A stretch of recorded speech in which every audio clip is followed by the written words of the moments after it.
atentamente assistiu o vídeo que eu deixei a respeito da situação das pessoas que são divorciadas e que se encontram em segunda união, como é que elas podem fazer algo com relação à situação de comunhão. Mas essa pessoa que vive numa segunda união, não tem, o casamento dela está enrolado no tribunal e não sai nunca a declaração de nulidade. Ela não tem condições de viver o celibato porque não aguenta. Ela está tendo relações sexuais continuamente com uma pessoa com a qual ela não é casada. Ela não está em estado de pecado? E se ela morrer, ela não vai para o inferno? Ou seja, Padre Paulo, aquele vídeo seu não foi misericordioso demais? Não seria mais honesto, Padre Paulo, que você dissesse que quem peca vai para o inferno, se arrependa, porque você será condenado? Bom, aqui a resposta ela é bastante complexa. E como tudo aquilo que é verdadeiro é difícil de explicar. Por quê? Porque é muito mais fácil você se agarrar numa lógica simples de 2 mais 2 igual a 4, pecou, cometeu um pecado, vai para o inferno, pronto e acabou. Só que as coisas não são assim. Mas não são assim, inclusive, na tradição da igreja. Se você pegar o pensamento de Santo Afonso Maria de Ligório, grande moralista, prezado, não é?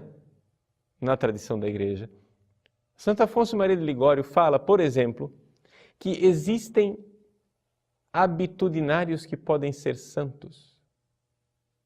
O que quer dizer isso? Habitudinários é aquela pessoa que peca e cai. Peca e cai. Não, troquei aqui as palavras, né? Ela peca e levanta, né? Se arrepende. Então ela continua, vai sempre nessa situação de cair continuamente e se levantar continuamente e se arrepender continuamente, mas ela vê que não dá conta. Pois bem, Santo Afonso diz, essas pessoas podem ser verdadeiros santos. Por quê? Porque quem vai julgar é Deus, não eu, moralista, não eu, confessor. O juízo final, claro que o confessor ele deve emitir um julgamento, não é? Mas o julgamento da confissão não é o julgamento eterno. Não vamos confundir as coisas.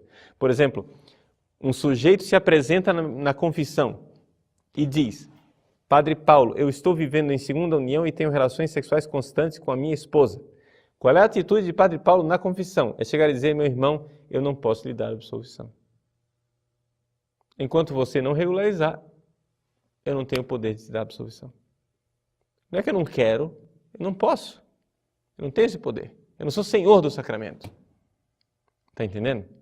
Mas negar a absolvição para essa pessoa, vamos supor que essa pessoa saia do confessionário, se levante do confessionário e tenha um infarto e morra ali, estatelado no chão.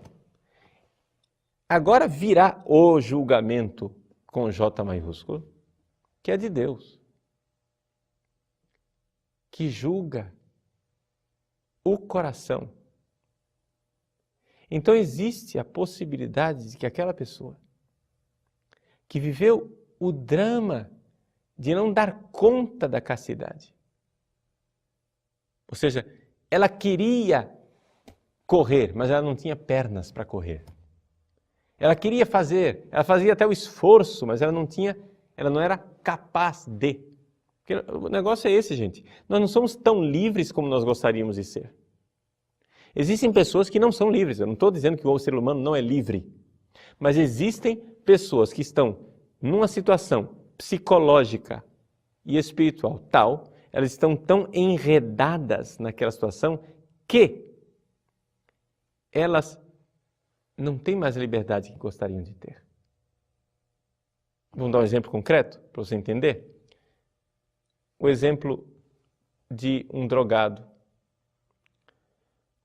O drogado, qualquer um que tenta ajudar os drogados a sair do vício, da dependência química, o primeiro passo que a pessoa tem que dar é admitir que ela é impotente diante da droga.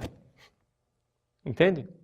A pessoa foi livre, ela pecou tomando a droga, ela pecou utilizando os tóxicos, mas ela pecou no passado.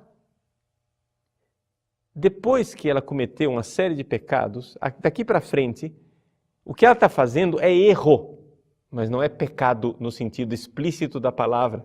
Porque pecado é quando você quer e sabe que é pecado.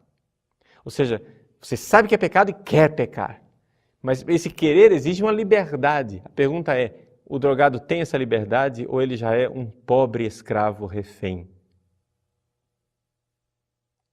Então, se ele já não quer mais, mas não tem força para querer diversamente, entende? Ele desejaria, mas não tem mais liberdade. Então, nas clínicas de tratamento para toxicodependentes, o que é que você vai fazer? Você vai ajudar a pessoa. Então, se distancia a pessoa da possibilidade de comprar drogas que você coloca numa fazenda, põe a pessoa a fazer trabalho braçal, entende? Etc. Uma série de meios para ajudar a pessoa a sair. Mas a pessoa sozinha não dá conta de sair. Um dos grandes erros de alcoólatras, toxicodependentes, é querer sair daquele vício por sua própria força. Eles já não são mais livres. Pois bem, uma pessoa que viveu uma vida sexual, assim, desregrada, devassa, ou que tem uma carência afetiva por causa de traumas infantis, ou que tem alguma disfunção, desordem, esta pessoa é livre o suficiente para dizer: não irei pecar contra a castidade nunca mais? Se ela é livre, se ela quer, ela sabe que é pecado e ela quer pecar, então ela cometeu um pecado mortal. Ou seja, pecado mortal é esse pecado que eu cometo de olhos abertos, eu sei, eu enxergo que é pecado e eu quero pecar. Mas se a pessoa perdeu a liberdade, ela já é um pobre escravo. E por mais que ela repita os seus arrependimentos, existe algo que a impede de sair daquela situação. Portanto, eu não tenho condições de julgar casos. O que eu tenho condições é de deixar este impasse. Ou seja, o que eu disse no outro vídeo é exatamente aquilo que a igreja vê. A situação de casais que estão em segunda união é uma situação dramática. Vamos levar a sério esse drama. Ou seja, essa situação dramática, como é que a gente pode definir o drama? O drama é um conflito de liberdades, é algo que envolve a liberdade. Pois bem, essa situação dramática, como é que ela pode ser resolvida? Eu não sei. Mas onde está esse drama, existe uma cruz, não é? Existe uma cruz que deve ser carregada. Então é possível, diz Santo Afonso Maria de Ligório, que estes habitudinários, ou seja, essas pessoas que estão numa situação que habitualmente caem naquele pecado, é possível que essas pessoas sejam verdadeiros santos. Ou seja, pessoas que gostariam de estar longe do pecado, mas não dão conta. Não tem como julgar. Então não posso dizer que aquela ideia hipotética, né, daquele homem ao qual eu neguei a absolvição e que caiu estatelado no chão, que ele vá necessariamente para o inferno. As coisas não são simples assim. Não é? Deus nos deu este caminho do perdão, que se chama confissão. É o caminho que a gente conhece. Não é? Mas o caminho único chama-se Jesus Cristo. E Ele, que é o único caminho, é quem irá julgar, é quem irá redimir, é quem irá dar o perdão e admitir no céu ou condenar ao inferno, condenar à pena eterna. Então, seja como for, o que é necessário? Vamos resumir o que é que o Padre Paulo está tentando dizer? É necessário que nós não sejamos presunçosos, não é? Porque não podemos presumir que quem vive nessa situação de pecado irá para o céu. Mas também não podemos presumir que ele vai para o inferno.